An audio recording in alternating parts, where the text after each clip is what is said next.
Welcome to the Real and Real Estate Podcast, your go-to show for real estate success. Whether you're an agent aiming to crush it or a buyer or seller wanting the inside scoop, we're here to deliver expert advice, insider tips, and the real talk you need.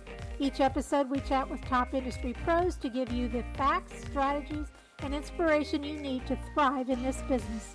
Let's dive in and make big moves together. Hi, welcome back to the Real and Real Estate, where we talk to the experts in the field and get the facts. And today we're here with the wonderful, very knowledgeable Eric Bramlett. And I can't thank you enough for joining us today. Thank you, Eric. Thank you, Jean. Thank you so much for having me. I really appreciate it. Now, Eric, you're from Boston. I'm so sorry. You're from Austin. Nowhere near Boston. You're from Austin, Texas. Your brokerage is Bramlett Partners, and you're also an author with Inman. Is that correct? That's correct. Yes. Wow, that's amazing. So you're a very, very busy person. Yeah, I always try to whittle it down, but yeah, I tend to fill my days up pretty full. Yeah. That's funny. Someone told me one time that if you ever want something done, give it to the person that's the busiest because they're able to manage their time and work it out and plan it. So I'm sure that's how you handle yours. Yeah, no, definitely. I have kind of a weird fascination with productivity, so I tend to be really happy whenever I'm working, whenever I'm productive. Yeah.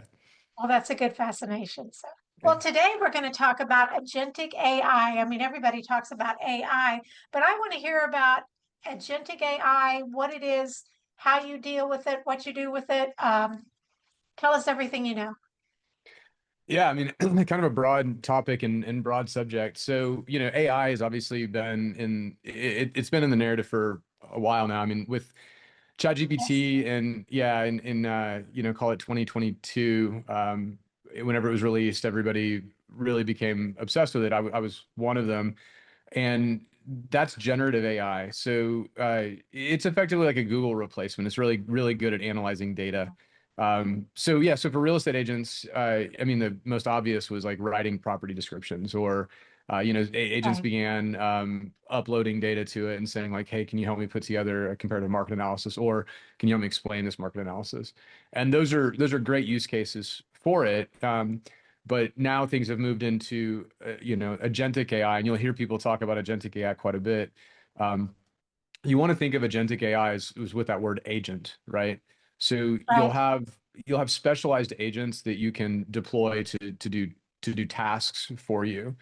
And I haven't there haven't been too many actual use cases in the real estate space just yet of like truly useful agentic products that we see. The most I guess the most effective use of agentic AI is kind of behind the scenes. AI is really good at writing code, and Oh, yeah, and so Claude 4.6 was released in February, and it sort of bypassed all the other LLMs, and you can now write code at roughly 10 times the speed that you could before. So wow. there's a lot of use cases I can think of for agentic AI in the real estate space, but where we will feel it the most is we'll probably see a lot of new prop tech come down the pipeline pretty rapidly. Um, I kind of jumped out way ahead, rather than just explaining what agentic AI is. But think of agentic AI as you send it off to do something for you, and it's highly specialized. It can reason, it can complete certain tasks, it can do everything, as long as it's not in the real world, well yet, it can handle it. I think someone described it as a digital teammate. Does that sound right? Yeah, definitely. That's a good description. Well, are you using it? Have you used it? How do you use it Yeah, in your we we your use business? we use it quite a bit. So I've been uh, pretty early with a lot of AI in general and a lot of tech in general. So we've used AI quite a bit since we dove in 2022. Um, with Agentic, I mean the we use it the most with building internal tools. So we use Claude Oh, Code. Yeah, you're going to see highly specialized technology come down now. Like because you can develop at such a fast pace, and you no longer have to know how to write code in order to write code. It just writes it for you. Think of if you needed to send an email to somebody in a language you don't speak, Mm-hmm. like it's pretty easy. It's pretty easy to do, and that's what Claude Code has done with code. Um, Wow. some of the Okay. Yeah, so like an agent we have in the firm is it's a support agent, right? So we have our agents, real estate agents, they need help, and it goes to a help desk. In the past, we've had a human that sorts through these support tickets and then assigns them and says, "Hey, I got your ticket." Now we have an agent that does it. We call it Brambot, right? And so the ticket comes in, the agent consumes it, understands what it is, assigns it to the correct team, and I mean within seconds, and says, "Hey, we received your ticket. Thank you so much." Restates what they asked, and then it assigns it to the correct team. So that's a Wow. relatively basic agent. What you'll see happen over time is as we get more feedback, that agent will start solving the tickets for them. It'll start saying, "Oh, you need help with getting a commission disbursement authorization. Well, here's exactly how you do that. I'm going to close this out unless you need more help," things like that. So relatively easy to understand agent. Um, we have all of our data. It's housed in a central location, and then we have what's called an Okay. MCP that allows Claude to access everything in the company, the production, lead pipeline, email. How's email doing? And so Mm. every Monday we have an email. This is a pretty simple agent, but it's really effective. It just sends me an email and says, "Hey, here's the health of the brokerage from top to bottom. How does lead volume look? How does email health look? What does your recruiting pipeline look like?" And then I can ask it questions. I can say, "Hey, what should I work on today?" Things like that. So you just have this like assistant effectively knows everything about you, but that's generative. And the agentic feature is simply that it proactively tells me and it'll proactively tell me if there are problems. So I assume you programmed or coded or whatever your brand bot to take exactly what you need or what you want, where another brokerage might want something else every morning. Or is Yeah, that how no, you handled it?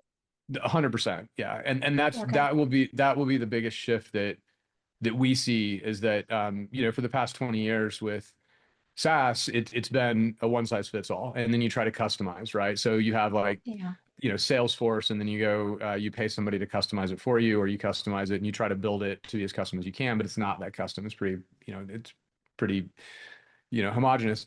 Now you're going to see things that are highly tailored for each organization, and then down to the agent, right? Agents can hire people. There's agents that I know that are really digging in and building their own apps. This like environment where we have 15 dashboards to try to get to Yeah. everything that we need, that's going to go away. You'll see everything shrink down into one dashboard, like truly into one dashboard. That would be fabulous, actually. Time saver and a stress saver as well.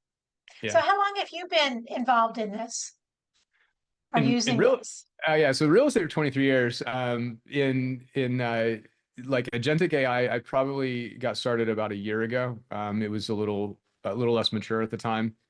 Just having fun with it, building apps that I wanted to build. I built a golf cart simulator with my son. I'm a big rock climber, so I built a tracker for like climbing and things like that. Just having a lot Wow. of fun with it. Yeah. Wow. So I'm sorry, you said you'd been in the business 23 years? Yeah. That's impressive. I've only been in 18 years, but I love it. It's a great business. Okay. Yeah. Yeah. All right. I'm sorry. I took a couple of notes here. So it sounds like AI, agentic AI, really could almost run the business based on how you set it up. It would analyze, it would dole out information and chores and give you a summary. I mean, it just sounds amazing. It's like having a personal assistant that knows exactly what needs to be done and It tells you. does. Yeah. Yeah. And what you'll see and where people tend to freeze is, it can do all these things and you just say like, well, what can I even use it for? Right. So the first step is you really just need to kind of dive into it or ask it. The more you use it in a traditional way, like the more you just talk with it, ask for advice, things like that, it gets to know you.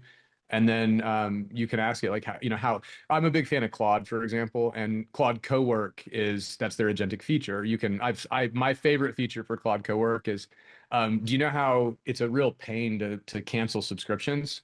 They hide. Yes. Yes. So I get a real satisfaction out of canceling subscriptions when Claude Cowork does it. So I'll say like, hey, I need you to cancel this for me. I need you to cancel Bark or whatever it is, and I'll watch it run because you see it run. It opens your browser and it's doing things, and you'll watch it talk to itself and it'll say, "Oh, I think it's here, but oh, I didn't find it there." And then 5 minutes later, it's found it, and it says, "Okay, I found the unsubscribe or the cancellation link. I need your confirmation that I'll cancel this for you." So that's a great one, right? If you have a website, right? Another one Right. is you could, yeah, hey, go audit my website. Tell me what's broken. Tell me what, and I need you to generate a report for me that tells me what needs to be fixed. I did that. We have a section of our site that has around 1,000 pages, right? It's neighborhood Yeah. pages. Yeah. And I said, look, I need you to audit it for correctness and for SEO friendliness and things like that. And it generated this amazing report. And I was like, oh wow, now we have all this work to do. Okay, well, hey, can you go do all this for me? Can you fix all this for me? And it does, and it goes out and it fixes it. That's Claude Cowork, and I would recommend. I'm a big fan of Claude in general, just because the model's so advanced. But it makes Okay. it really accessible. But going back to it, like you have this really powerful tool in your hands, and people will say like, I'm really not sure what to do with this, and you just need to dive in and just ask questions. Just try. See Yeah. what it'll do. And now time for a short break. Hi, my name is Greg with Graceful Moves Moving and Storage. And with over 1,500 five-star reviews, we're one of the #1 moving companies in the greater Houston area. We specialize in everything from local moves and long distance, packing and unpacking, storage solutions, and so much more. If you guys have any questions or if there's any way that we can serve you, contact us at 713-280-7990. That's 713-280-7990. Thanks. So I have another question for you. Every time we talk about AI, everyone, and I am a control person, so this is right up my alley. And that, how do you know it's doing the job correctly? I always tell everyone, if you're asking ChatGPT, check it before you do it, or if you're asking for it to be staged, check it before you post it. You seem pretty confident that this program is really on the right track and not a lot of follow-up is needed. It's what it sounds like. Yes and no. I mean, you always want to gauge what the consequences are, obviously, if it were to be incorrect. That's Right. what is interesting about AI in general, is that we're used to computers always providing the right answer, right? But being very conservative. They can't do everything, but it will be correct whenever it tells you. And especially in the early days with generative AI, like it hallucinates. You'll still see the Yes. models, yeah, yeah, very confidently, by the way. It'll say, "Oh no, this is the correct answer," and you'll ask it for source links, and it'll provide a source link, and then you'll click on it, and it's completely dead, like it's made up, right? Yeah. And yeah, and well, the spooky part is they don't know why it does that, but they're always trying to figure out how to minimize it. It has been better over time. Yeah, so you need to check you need to check the work if it's high consequence. You can use AI to check the work. So you can Yeah. do the task, and then you can ask the AI to go check it as well. And to go back to the topic of agentic, if you have one agent that is auditing your website, you could have a quality control agent that checks that agent's work, and they will find errors if the errors exist. They don't collude. They don't, the quality control agent is not friends with the Got uh it. with the website checker, right? So you can do it that way. When things are high consequence, yeah, probably put some human eyes on it. Uh, we've worked with virtual assistants for years, for well over a decade, and virtual assistants are phenomenal, but they're human, and humans make Right. mistakes. So it's the same concept of when things are important, like double check it. Right. Right. So how does an agent or a brokerage out there that's listening to this podcast, how do they get involved in this? How do they find out more about? Do they just should we Google? Yeah, so I'm a big fan of get your hands dirty. Right. Yeah, what I tell everyone is, it can be really intimidating, and a lot of people will just shy away from technology in general. I mean, it doesn't have to be AI. It's any piece of tech that seems intimidating. Correct. human nature to say, you know what, I'm just going to take a pass on it. But you really just need to play with it, get frustrated, watch what it can do well, watch what it can't do well. It's interesting. There's a podcast that I think it's from 2022. It was with Ezra Klein, and 2022 might as well be the 1800s whenever it comes to this Right. stuff. In technology, yes. Right. The podcast is called "How Should I Be Using AI Right Now?"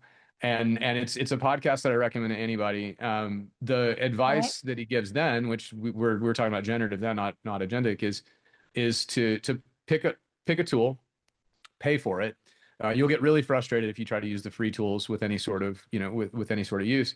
So 20 bucks a month. If I had to pick one, I would say pick Claude, but I don't, pick one and figure out what it does well and figure out what it does poorly and figure out how you'll use it. There's a feature that it's not agentic, it's generative, but there's a feature called projects that Claude has projects, ChatGPT has projects, Grok has projects. And that's what I recommend everybody dive into. You can organize your business. I have a project that's health optimization. I have another project that's family trips, things like that. And you can really learn how to use it really well there. And then you get more comfortable with the tool. And then if you want to go deeper, like literally ask it questions.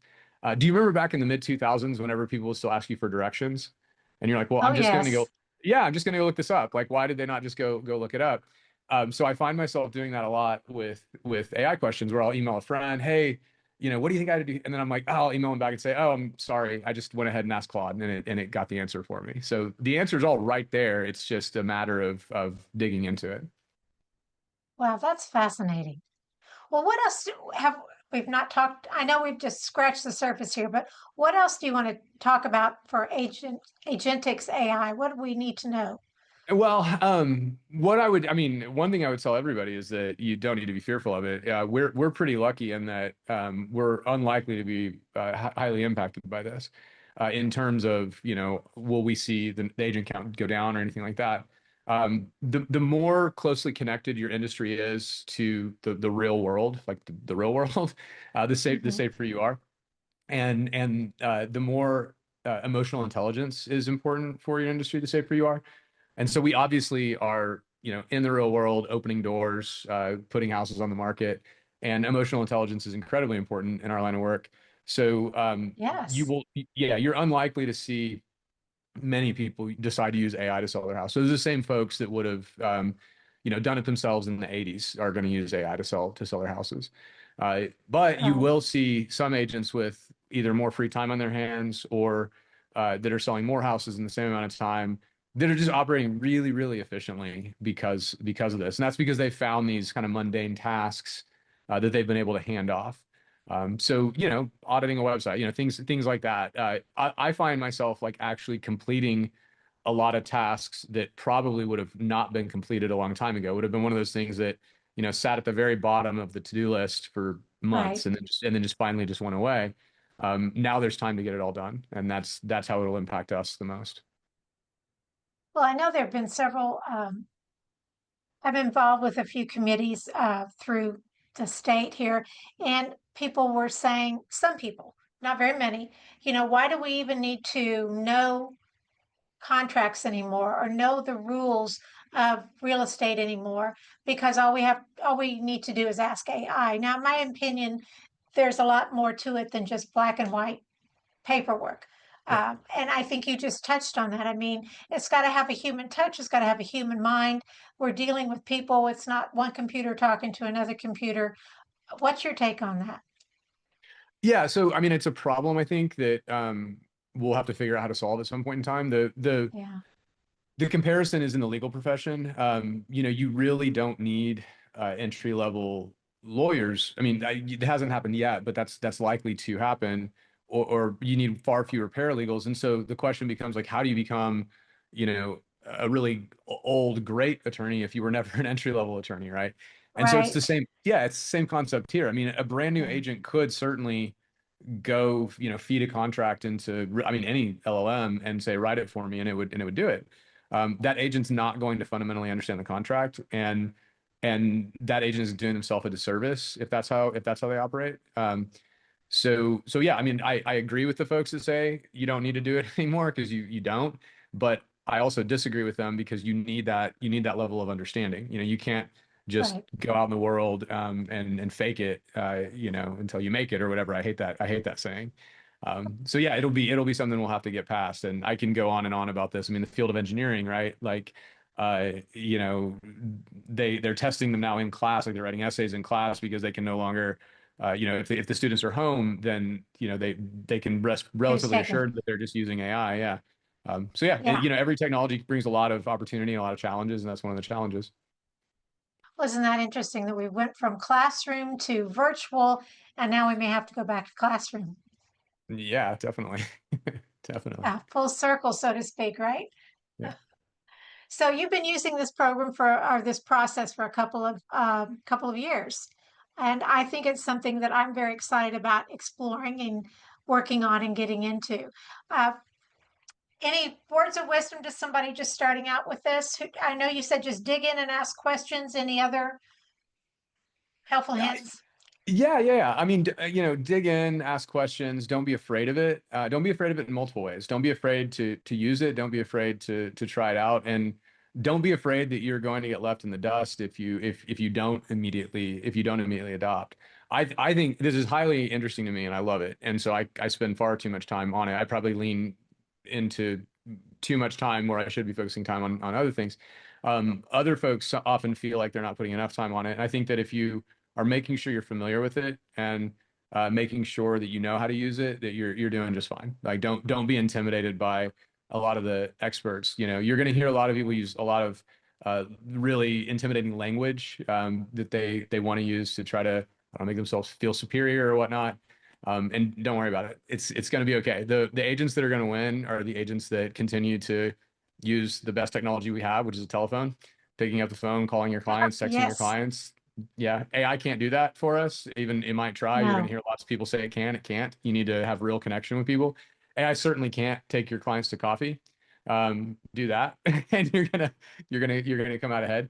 Um, and then yeah, and just know that it can save you a lot of time, and know that anytime you invest in it now is not wasted time. I know you're in Austin. I'm in Houston, but I don't know if you ever heard of Martha Turner Sotheby's. She was a major player in real estate here in Houston. Yeah. And I got to work with her and interview her one time, and she said, "You got to hit them where they ain't." So if you're working with agents that do nothing but automation, you do need to take them physically to coffee, like you Yeah. said, or physically have lunch with them. There's got to be some sort of human interaction, I think. So we don't need to get that pendulum too far to one side. It's got to be a balance. I could argue that this will make human interaction even more valuable, as we Good. interact more. Yeah, we interact more and more with AI because we will. You're going to order, Right. a drive-through from AI if you haven't already. Having a real connection with a person, like human beings are social creatures, and that's going to continue Yeah. to be a need. And yeah, you can't ignore that. The agents that want to create like a perpetual money machine, that AI that just makes money for them, they're in the wrong business. They shouldn't be in real estate. They need to be in something else. If you can't Correct. connect with your clients, you're not going to do well. Exactly. Because this is relationship based, in my opinion. Anyway, so what else? You've got a great brokerage in Austin. I like to So think so. Thank you. congratulations on that. Yeah. Yeah, no, you do. You do. And if I have anyone moving to Austin, I will refer you, even though our MLS is talk. I'd rather not. I don't know Austin. Yeah, I'm the And so same way. I'll you, send I'll send I'll send Houston folks your way. I like going to Houston. I don't want to have to learn the market. That's for sure. I want to maintain exactly. market competency. Yeah, Yeah. it's too many different things. Yeah. And you're also involved with Inman. I think that's fabulous. Thank you. So if Yeah. you're all you agents out there in our area, if you have the platinum or you have an Inman membership, look for Eric's article. Okay, I try to keep this to about 25 minutes so that I always say an agent can listen to it driving from one listing to the next. Perfect. So anything you would like to share before we wrap it up? I think we covered most of it. I'm grateful for your time, and I'm grateful for your platform. Thank you very much. Oh, my pleasure, my pleasure. So, if you have any questions, if you want to go to Austin, check out Eric Bramlett, which is Bramlett Partners. You can find him online. And I wish you the best of luck. Thank you for taking the time. Thank you so much. I hope you have an awesome day. You too. Bye. Thank you for tuning in to the Real and Real Estate Podcast. I hope today's insights have inspired and empowered you. Don't forget to subscribe, leave us a review, and share the podcast with anyone who might benefit. Have questions or a topic you'd like us to explore? We'd love to hear from you. Until next time, stay informed, stay inspired, and keep moving towards success.